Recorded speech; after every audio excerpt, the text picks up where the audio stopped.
O Día das Letras Galegas está dedicado este ano ás cantareiras. Mulleres anónimas que dende tempos remotos mantiveron viva a nosa cultura a través do canto.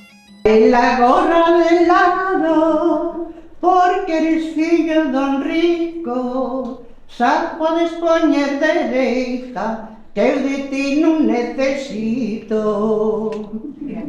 Elas foron as gardiás da nosa identidade, as que a través das súas voces transmitiron a nosa lingua, as nosas tradicións e a nosa historia de xeración en xeración. Hoxe rendémoslles homenaxe e recoñecemos o seu legado.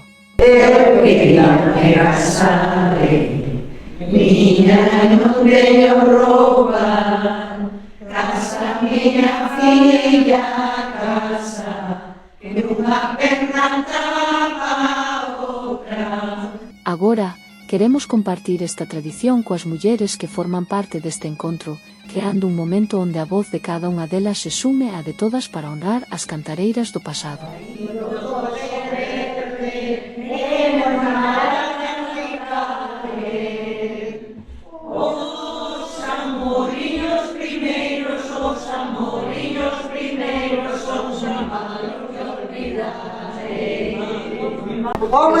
Ollao, que visilera túa, comeré volver da sala rúa. Mi bebero, mi Galicia, que bonito é. Pero as cantareiras non son só figuras do pasado, tamén están presentes nas nosas lembranzas. Miña nai era cantareira, tocaba pandereta.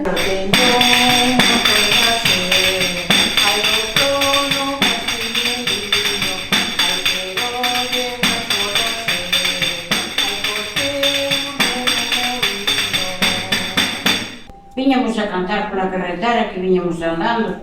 O cariño que che teño e o que che hei de ter. Colle na flor do toxo, máis ainda non a vencher.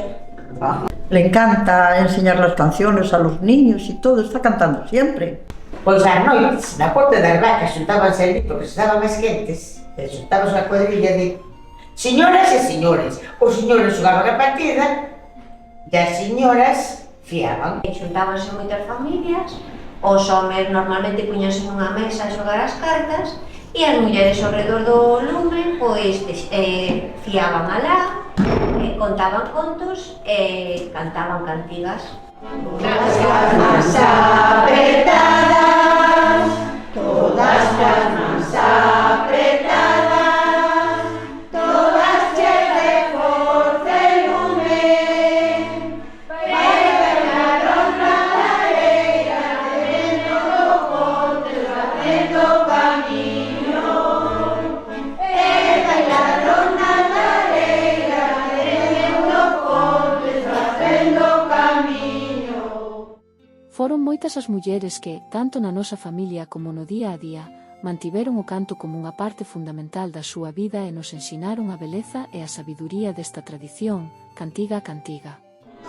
Mulleres valentes, mulleres valentes, xuntáronse no camiño, ergueron ben as súas voces, un mesmo xeito e un mesmo destino.